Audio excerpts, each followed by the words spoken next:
तो कहानियाँ बहुत सी होती है, romantic, fantasy, action, adventure, horror और भी बहुत सारे जॉनरा की। वैसे मूवी रिव्यू हिंदी पर ज्यादातर लोग रोमांटिक फैंटेसी स्टोरी सुनना ही पसंद करते हैं, लेकिन दोस्तों आज की हमारी कहानी थोड़ी अलग होने वाली है और ये कहानी फैमिली फ्रेंडली बिल्कुल भी नहीं है। और मेरी आप लोगों से रिक्वेस्ट है कि मूवी को मूवी की तरह देखें, इससे इन्फ्लुएंस्ड होने की कोई जरूरत नहीं है। तो कहानी की शुरुआत में हमें एक कहानी सुनाई जाती है, एक राजकुमारी और 7 पौनों की कहानी। सीन शिफ्ट होती है और हम एक आदमी को देखते हैं जो राजकुमारी और 7 पौनों की कहानी अपनी डायरी में लिख रहे थे। तभी उनके पास उनकी बेटी डानबी आती है। वो अपने डैड से कहती है कि डैड, जब मैं भी बड़ी हो जाऊंगी तो मैं भी आपकी तरह फेरी टेल्स लिखूंगी। फेरी टेल का मतलब परियों की कहानी। अब हमें कुछ सालों के बाद का सीन दिखाया जाता है जहां डानबी अब बड़ी हो चुकी थी। अब उसका एक ही सपना था, अपने डैड के अधूरे ख्वाब को पूरा करना। दरअसल उसके डैड एक फेमस फेरी टेल राइटर बनना चाहते थे,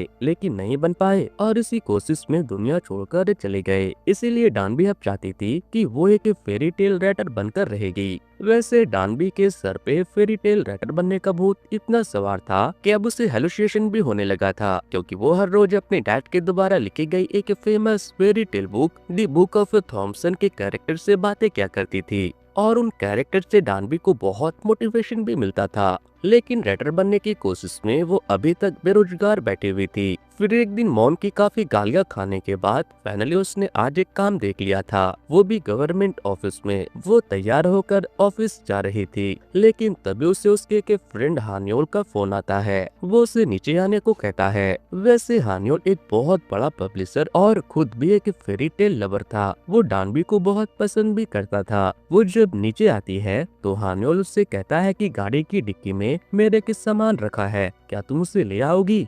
लेकिन जब वो डिक्की खोलती है तो उसमें हानियोल ने उसके जॉब के फर्स्ट डे के लिए सरप्राइज प्लान किया था। दूसरी तरफ हम एक परेशान आत्मा को देखते हैं। अपनी जिंदगी से परेशान कैन 6 सालों से एक ही अश्लील काम को करके पागल हुआ जा रहा था और अब वो इस काम को छोड़ना चाहता था। आखिर वो ऐसा क्या काम करता था, वो हमें आगे पता चलेगा। कैंग अपना एक रेजिग्नेशन लेटर सबमिट करके वहां से जाने का प्लान करता है, लेकिन तभी उसके टीम लीडर आकर उसे बताते हैं कि आज एक नई रिक्रूट आने वाली है और उसे ट्रेन करने का काम तुम्हारा। कैंग को जब पता चलता है कि कोई नई लड़की आने वाली है तो वो अपना रेजिग्नेशन लेटर छुपा लेता है। तभी वहाँ डानबी आकर खुद को सभी से इंट्रोड्यूस करवाती है, लेकिन जब वो सभी की मॉनिटर के स्क्रीन पर अश्लील वीडियो को देखती है तो वो समझ जाती है कि वो जिस काम को करने के लिए वहाँ पे आई है वो उसके लायक बिल्कुल भी नहीं था। इसलिए वो वहाँ से जाने लगती है, लेकिन टीम लीडर से टकरा जाती है।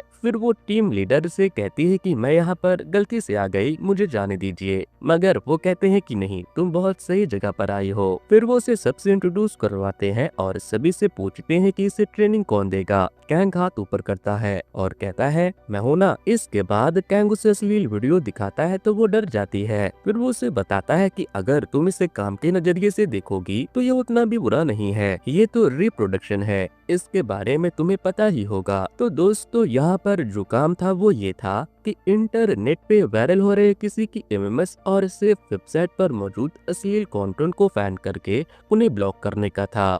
इन सब चीजों को आसान करने के लिए कैंग मेल रिप्रोडक्टिव ऑर्गन को नंबर 1 और फीमेल रिप्रोडक्टिव ऑर्गन को नंबर 2 कहता था। हम भी इसे ऐसे ही कहेंगे। फिर डानबी पूछती है क्या यहाँ सिर्फ मेल एम्प्लॉय काम करते हैं? वो बताता है कि नहीं, एक है ना, लेकिन अभी वो अपने पति को डिवोर्स देने के लिए गई है। तभी वो वहाँ आ जाती है जिसका नाम जिन होता है। वो कहती है कि कोर्ट मेरी जॉब की वजह से मुझे मेरे बच्चे की कस्टडी नहीं दे रहा। डानबी खुद को उससे इंट्रोड्यूस करवाती है। इसके बाद जिन उसे वहाँ काम करने वाले सभी लोगों के बारे में बताती है कि अश्लील कंटेंट देख देख कर यहाँ काम करने वाले सभी लोग आधे पागल हो चुके हैं। ये सिर्फ अश्लील वीडियो नहीं बल्कि डरावने घिनौने बॉडी डिसीजन है। तुम्हें पता है बेचारे कैंग का तो अब उठता भी नहीं। इसके बाद डानबी अपनी बेस्ट फ्रेंड चा और हाई से मिलने के लिए जाती है। वो डानबी की नई काम को लेकर उसका खूब मजाक उड़ा रहे थे। डानबी कहती है कि अगर पूरा दिन बैठकर यही सब देखूंगी तो फिर मैं फेरी टेल कब लिखूंगी। वो उस जॉब को छोड़ना चाहती थी, लेकिन फिर चा उसे ऐसा करने से मना करती है। वो कहती है कि इतनी मेहनत से तो तुम्हें एक जॉब मिली है, वो भी सरकारी, और तुम हो कि उसे छोड़ना चाहती हो। लेकिन डानबी हान्योल जो उससे प्यार करता था उसके लिए परेशान थी कि अगर उसे उसके इस असील जॉब के बारे में पता चल गया तो वो पता नहीं कैसे रिएक्ट करेगा। ऊपर से फ्यूचर में वो उसके फेरी टेल स्टोरी को पब्लिश करने में भी उसकी मदद करने वाला था। फिर घर जाकर वो अपना डेली रूटीन बनाती है जिसमें वो डेली 4 घंटे फेरी टेल्स लिखेगी। अब हम हुआंग नाम के एक आदमी को देखते हैं। उसने अपने पुराने पोस्चे के लिए एक साइड मिरर मंगवाया था। तभी उसका एक एम्प्लॉय आन उसे बताता है कि बॉस ये वक्त इन सब चीजों का नहीं है। आपको नहीं पता क्या कि मिस जिन को ईरो किंग ने अपने पास रख लिया। हुआंग कहता है कि अरे वो ऐसा कैसे कर सकता है, वो तो मेरे हाथ के नीचे काम करता था। आन कहता है कि करता था, करता है नहीं, वो अब इंडस्ट्री के टॉप पर पहुंच गया है। फिर हुआंग कहता है कि तुम्हें ज्यादा परेशान होने की जरूरत नहीं है, हम दोबारा से उससे आगे चले जाएंगे। हुआंग पब्लिक में जाकर अपने ऑनलाइन अश्लील स्टोरी बुक याद करने लगता है। तभी डानबी की नजर उन पर पड़ती है और उसे देखने के चक्कर में डानबी उनके पोर्शे के साइड मिरर को अपने साइकिल से धक्का मारकर तोड़ देती है और फिर उन्हें भी टक्कर मार देती है। हुआंग जब अपने कार के मिरर को टूटा हुआ देखता है तो वो रोने लगता है, जिसके बाद डानबी कार को मैकेनिक के पास ले जाती है और पूछती है कि इसे ठीक कराने में कितना खर्च आएगा। वो बताते हैं कि $1,00,000। इतना हाई अमाउंट सुनकर डानबी के तो होश उड़ जाते हैं। वो कहती है कि इस खटारा के लिए $1,00,000, जिस पर हुआंग बताते हैं कि ये खटारा नहीं है, ये 911 पोर्शे मॉडल है, वो भी 1986 का। अब कोरिया में इसके पार्ट्स मिलते भी नहीं, इसके सारे पार्ट इम्पोर्टेड है। नेक्स्ट सीन में हम देखते हैं कि हुआंग भी हॉस्पिटल में एडमिट है क्योंकि कार के बाद डानबी के साइकिल ने उन्हें भी ठोक दिया था, इसीलिए उन्हें भी एडमिट होना पड़ा। एंड हुआंग से कह रहा था कि बॉस कुछ कीजिए, हमारे सारे रेटर को ईरो किंग अपने साथ ले जा रहे हैं। तभी डानबी वहाँ पर फ्लावर लेकर आती है। हुआंग उसे अपने कार का एक्सीडेंट करने के लिए मुआवजा मांगते हैं, लेकिन डानबी के पास पैसे नहीं थे, जिस पर वो कहते हैं कि तुम यूथ प्रोटेक्शन टीम में काम करती हो ना, तुम एक काम करो, तुम मेरे कंटेंट को अप्रूव कर दो क्योंकि हमारे काम को हमेशा कंप्लेन मिलती रहती है, इसीलिए क्यों ना तुम मेरे कार का मुआवजे के बदले मेरे किसी भी स्टोरी को ब्लॉक ना करो। जिस पर डान भी कहती है नहीं, ये तो नहीं हो सकता, आप मुझे 30 सालों का टाइम दे दो, मैं आपके पैसे इंस्टॉलमेंट में भर दूंगी। वो कहता है कि नहीं, तब तक तो मैं पार हो जाऊंगा। फिर डान भी कहती है मुझे पता है आपकी कंपनी गंदी एडल्ट कहानियाँ लिखती है, लेकिन मैं एक फेरी टेल राइटर हूँ, अगर आप चाहो तो मैं आपके $1,00,000 के बदले साफ सुथरी कहानियाँ लिख सकती हूँ। हुआंग को अपने काम के बारे में गंदा वर्ड सुनने के बाद बहुत गुस्सा आने लगता है, इसीलिए एन डानबी को बाहर ले जाता है। इसके बाद हम उसे चा और हाई के साथ देखते हैं, जहाँ वो उसे बताती है कि मैंने जिसकी कार ठोकी वो मुझे 20 एडल्ट स्टोरी के बदले $1,00,000 दे रहे हैं, जिससे मैं उनका मुआवजा भर सकूं। जिस पर उसके फ्रेंड कहते हैं कि तो फिर तुम लिख क्यों नहीं देती, वैसे भी ये बाएं हाथ का खेल है। डानबी कहती है कि कभी नहीं, मैं एक इज्जतदार राइटर हूँ। लेकिन अगले ही सीन में हम डानबी को कॉन्ट्रैक्ट पर साइन करते हुए देखते हैं, क्योंकि उसके पास हुआंग के पैसे देने का बस यही एक उपाय बचा हुआ था। इसके बाद डानबी ऑफिस में जाकर चैट जीपीटी से एक अश्लील स्टोरी लिखने का आइडिया ढूंढती है, लेकिन इससे उसे कोई भी आइडिया नहीं मिलता। वो बहुत परेशान लग रही थी, इसीलिए उसके ऑफिस के सभी स्टाफ को ऐसा लग रहा था कि शायद वो भी पागल हो चुकी है और अब वो ये काम छोड़ देगी। रात हो जाती है और वो अभी भी ऑफिस में बैठकर एडल्ट कहानियों के बारे में ही रिसर्च कर रही थी। फिर उसे एक आइडिया आता है कि क्यों ना वो अपने टेली रिव्यू वाले अश्लील वीडियो के स्टोरी को लिख दे, लेकिन तभी कैंग आकर उसे ऐसा करते हुए देख लेता है और उससे पूछता है कि तुम अभी तक यहाँ क्या कर रही हो। जिसके बाद वो सारी बात उसे बता देती है कि उसने एक आदमी की गाड़ी को ठोक दिया, इसीलिए उसे उस विक्टिम को $1,00,000 देना है, लेकिन उसके पास पैसे नहीं है, इसलिए वो उस विक्टिम के कंपनी के लिए 20 एडल्ट एरोटिक स्टोरी लिखेगी। फिर वो अपनी स्टोरी लिखने के लिए बैठती है। वो अपनी स्टोरी में भी ह्यूमन रिप्रोडक्टिव सिस्टम को नंबर 1 नंबर 2 कहकर बताती है। रात से सुबह हो जाती है, लेकिन उसे समझ नहीं आता कि वो कैसा लिख रही है। फिर थोड़ी देर सोने के बाद बाद जब उसकी नींद खुलती है तो उसके डैड की स्टोरी के कैरेक्टर भी असली काम कर रहे थे। इसके बाद वो हुआंग के पास जाती है और उसे अपना स्टोरी दिखाती है, लेकिन हुआंग उसे पढ़ते ही समझ जाता है कि उसने कॉपी पेस्ट किया। वो कहता है कि अरे यार कुछ नया लिखो, कुछ रोंगटे खड़े कर देने वाला लिखो। वो उसे 1 नंबर 2 नंबर के लिए भी डांटता है। इसके बाद जब वो घर जाने लगती है तो रास्ते में उसे गाराम मिलती है। वो भी हुआंग के लिए काम करती थी। दोनों बैठकर बातें करने लगते हैं। गाराम उसे बताती है कि उसे एडल्ट स्टोरी लिखना बहुत अच्छा लगता है, क्योंकि इसमें वो खुद को एज्यूम करने लगती है। तभी वो बताती है कि उसे द एडवेंचर ऑफ थॉमसन की कहानी भी बहुत पसंद थी, जिसपे डानबी बताती है कि उसे मेरे डैड ने ही लिखा था, जिससे गाराम को तो यकीन ही नहीं होता। इसके बाद डानबी अपने दोस्तों से मिलने के लिए जाती है और बताती है कि हुआंग ने मेरे स्टोरी को रिजेक्ट कर दिया।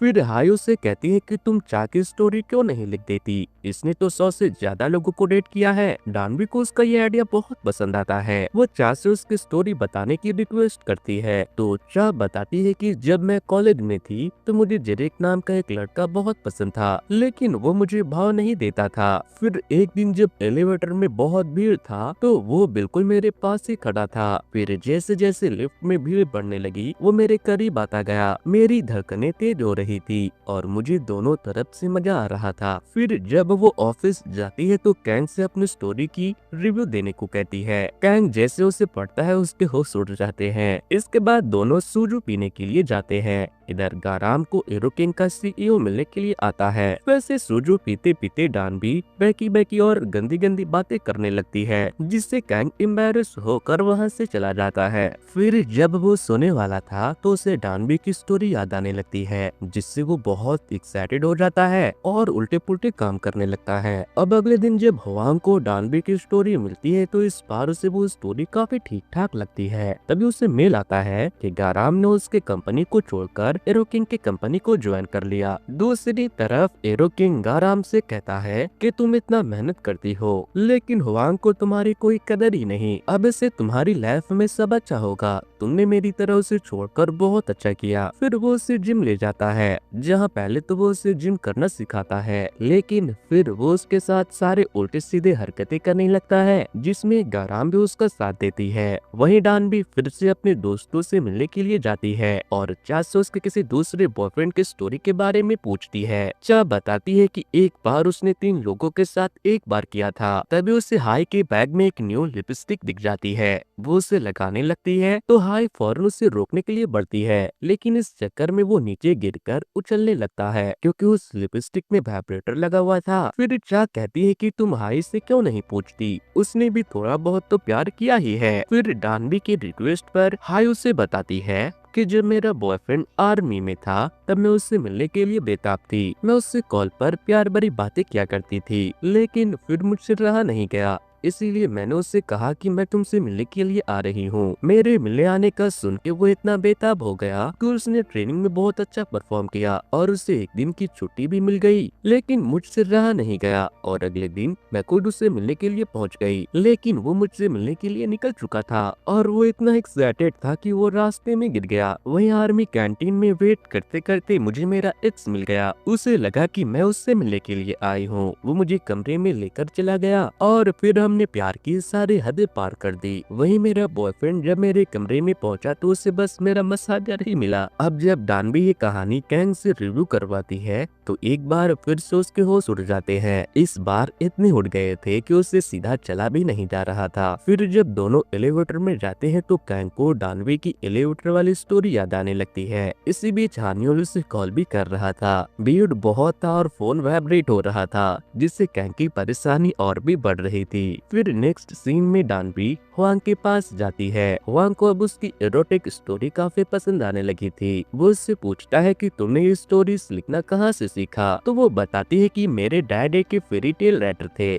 इसीलिए मैं भी फेरी टेल राइटर बनना चाहती हूँ। फिर जब वो हुआंग को अपने डैड का नाम बताती है तो उसे याद आता है कि एक बार वो उसके डैड की वजह से कंपटीशन को हारे थे और तब से वो उनसे नफरत करते थे। हुआंग डानबी को इसके बारे में तो कुछ नहीं कहता, लेकिन आन से कहता है कि डानबी की दोनों स्टोरियां पब्लिश कर दो। अगले सीन में हम डानबी को अपने दोनों दोस्तों के साथ पार्टी करते हुए देखते हैं। तीनों बहुत खुश थे क्योंकि डानबी की स्टोरी को लोग बहुत पसंद कर रहे थे। इसके बाद वो हानयोल से मिलने के लिए जाती है वो उसे कॉन्टेस्ट के बारे में बताता है, लेकिन तभी उसके स्क्रीन पर कुछ एडल्ट पॉपअप एड्स आने लगते हैं। उसे देखते ही हानयोल उसका चेहरा अपनी तरफ कर लेता है और कहता है कि उधर बिल्कुल भी मत देखना। फिर जब वो घर जाती है तो सोचने लगती है कि अगर हानयोल को उसके दोनों काम के बारे में पता चल गया तो पता नहीं उसका क्या रिएक्शन होगा। इसीलिए वो तय करती है कि वो हुआंग को $1 लाख देने के बाद बस फेरी टेल लिखा करेगी। इसके बाद वो फेरी टेल लिखने लगती है,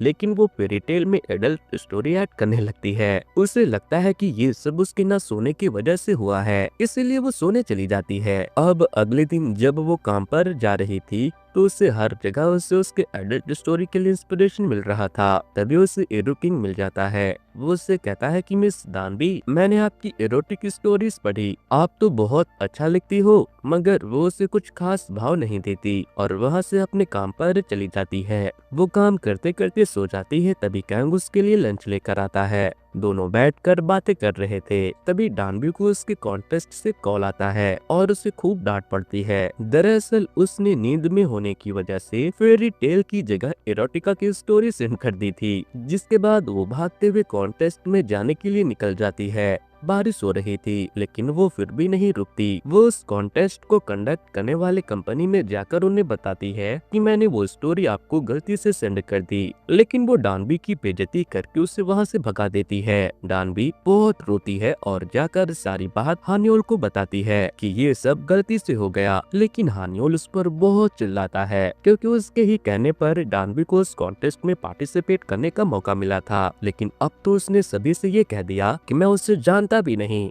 डानबी को इससे बहुत दुख होता है। वो रोते हुए अपने घर चली जाती है। फिर मिस्टर हुआंग उससे मिलने के लिए आते हैं। डानबी उस पर खूब चिल्लाती है कि आपकी वजह से मेरी बहुत बेइज्जती हुई, आपने सब बर्बाद कर दिया। जिस पर हुआंग उससे पूछते हैं कि क्या तुम फेरी टेल लिखकर खुश थी? ये सिर्फ तुम्हारे डैड का दिया हुआ एक काम है जिसे तुम करना चाहती हो। इधर कैंग और उसके ऑफिस में काम करने वाले सभी लोग परेशान हो रहे थे। सभी कैंग को समझा रहे थे कि तुम परेशान मत हो। वहीं डानबी अपनी मॉम से मिलने के लिए पहुंच चुकी थी। मॉम को जब पता चलता है कि डानबी ऑफिस में बैठकर एडल्ट वीडियो को रिव्यू करती है और उसने फेरी टेल कॉन्टेस्ट में एडल्ट स्टोरी सबमिट कर दी तो वो बहुत हंसती है। फिर वो अपनी मॉम से पूछती है कि क्या मैं सब छोड़कर आपके साथ रहने के लिए आ सकती हूँ? फिर मैं बस फेरी टेल लिखूंगी। जिस पर उसकी मॉम कहती है कि तुम्हारे डैड फेरी टेल लिखने के चक्कर में कुछ नहीं कर पाए और पूरी जिंदगी बस उसी काम के पीछे गुजार दिया। अब तुम वही गलती कर रही हो।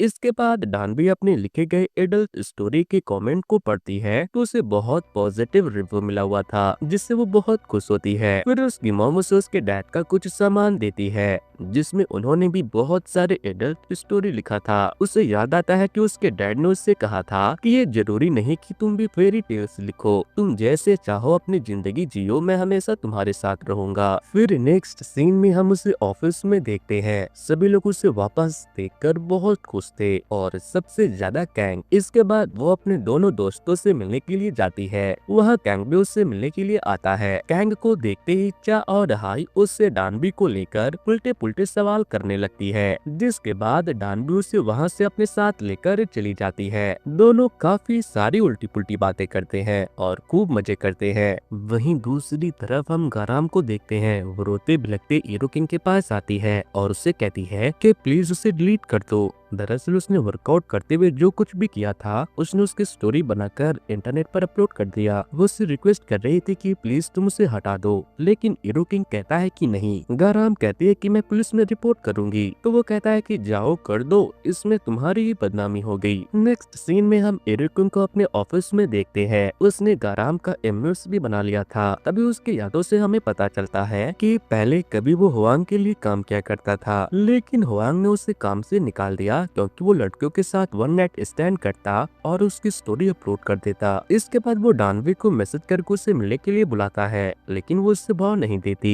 क्योंकि उसे पता नहीं होता कि वो कौन है। इधर डानवी और कैंग देखते हैं कि इरोकिंग की वन नाइट स्टोरी 36 दिनों से नंबर 1 पर है क्योंकि उसकी स्टोरी रियल होती थी। तभी उसे उसके स्टोरी में गाराम का नाम मिल जाता है। वो फौरन हुआंग को बताती है तो हुआंग उससे मिलने के लिए पहुंच जाते हैं और उससे पूछते हैं कि तुम्हारी दुश्मनी मेरे साथ है, इसीलिए मेरे स्टाफ को अपनी जिंदगी जी लेने दो। मगर वो लात मारकर उनकी कार का मिरर तोड़ देता है, जिससे हुआंग रोने ही लग जाता है। तभी डानबी भी वहाँ पहुँच जाती है। वो उसे शर्त लगाती है कि अगर मैं जीत गई तो तुम सारे real one night stand story को रिमूव करोगे, और अगर हारी तो मैं तुम्हारे पास काम करूंगी। इरुकिंग कहता है ठीक है, मैं तैयार हूँ। मगर हुआंग उससे मना करता है, लेकिन वो नहीं मानती। नेक्स्ट सीन में डानबी स्टोरी लिखना शुरू करती है, लेकिन उसे कोई भी आइडिया नहीं मिल रहा था। तभी उसे अपने डैड के एडल्ट बुक के बारे में याद आता है, जिसका नाम था फॉरबिडन फेरी टेल। इसके बाद वो जाकर अपने दोस्तों को बताती है कि अब मैं जो कहानी लिखने वाली हूँ उसका नाम होगा फॉरबिडन फेरी टेल, जिसमें हम परियों के रोमांस को दिखाएंगे। वो अपनी कहानी सुनाती है। ये कहानी अदालत से शुरू होती है, जहाँ स्नो वाइट का डॉर्फ के साथ अफेयर था, इसीलिए उनके ऊपर मुकदमा चल रहा था। लेकिन डॉर्फ को प्यार स्नो वाइट से नहीं बल्कि किंग से था। कैंग को ये गे वाली स्टोरी बहुत पसंद आती है, इसलिए वो उसे कंटिन्यू करने को कहता है। फिर जब कैंग और डानबी घर जाने लगते हैं तो डानबी को कुछ कुछ होने लगता है। कैंग उसे किस करने का ट्राई करता है। पहले तो डानबी इंसिस्ट करती है, लेकिन फिर बाद में वो भी खुद को रोक नहीं पाती। फिर नेक्स्ट सीन में हम देखते हैं कि डानबी ने अपनी स्टोरी को दी प्रिंसेस एंड सेवन डॉर्फ के नाम से पब्लिश कर दिया, जिसे पढ़कर सभी पागल हो जाते हैं। उनकी स्टोरी सारे रिकॉर्ड तोड़ देती है, जिसे पढ़कर इरुकिंग गुस्से में अपना लैपटॉप ही तोड़ देता है। तभी यूथ प्रोटेक्शन टीम में कॉल पर कॉल आने लगते हैं कि क्या वहां अश्लील कंटेंट को ब्लॉक करने का काम करने वाली लड़की डानबी एडल्ट स्टोरी लिखती है। ये खबर पूरी मीडिया में फैल चुकी थी और सभी डानबी के लिए बुरा भला कह रहे थे, और ये सब करने वाला इरुकिंग ही था। जिसके बाद हुआंग, डानबी और कैंग इरुकिंग के ऑफिस में चले जाते हैं, लेकिन वो उसे देखते ही भागने लगता है तो हुआंग उसके कार को अपने फेवरेट कार से ठोककर रोक देता है। तभी वहाँ गाराम भी आ जाती है और उसके टांगों के बीच में अपनी स्कूटी रोकती है। वो गाराम को मारने लगता है तो कैंग उसे रोकने जाता है, लेकिन खुद स्टाइल मारने के चक्कर में गिर जाता है, जिसके बाद डानबी उसे एक लात मारकर गिरा देती है। खैर, ये सब हो जाने के बाद सारे सीनियर ऑफिसर मिलकर डानबी को काम से निकाल देते हैं, जिससे कैंग को गुस्सा आता है। वो कहता है कि अकेले में ये सब तुम शौक से पढ़ते हो और फिर भी इसे लिखने वाले को गलत कह रहे हो। जिसके बाद गार्ड कैंग और हुआंग को बाहर करते हैं और सीनियर डानबी को 3 महीने के लिए काम से निकाल देते हैं। लेकिन डानबी उस काम को परमानेंटली ही छोड़ देती है, क्योंकि वो इस काम से खुश नहीं थी। जॉब छोड़ते ही डानबी को बहुत अच्छा महसूस होता है। फिर नेक्स्ट सीन में हम डानबी को कैंग के साथ कहीं घूमने के लिए जाते हुए देखते हैं। वो अब दुनिया को एक्सपीरियंस करके नई नई चीजें एक्सप्लोर करके उनकी स्टोरी को एरोटिक में कन्वर्ट करके लिखने का काम करेगी, क्योंकि इसमें उसे बहुत मजा आने लगा था। तो इसी के साथ ये कहानी यहीं पर खत्म होती है। दोस्तों, ये स्टोरी आपको कैसी लगी मुझे कमेंट करके बताना। वैसे दोस्तों, कुछ दिनों पहले मैंने कैसे मूवी की स्टोरी को एक्सप्लेन किया था, अगर आप लोगों ने उसे नहीं देखा है तो एंड स्क्रीन पर दिए जा रहे लिंक पर क्लिक करके उसे देख सकते हो। सो गाइस, आज के वीडियो में इतना ही। Thanks to, good bye.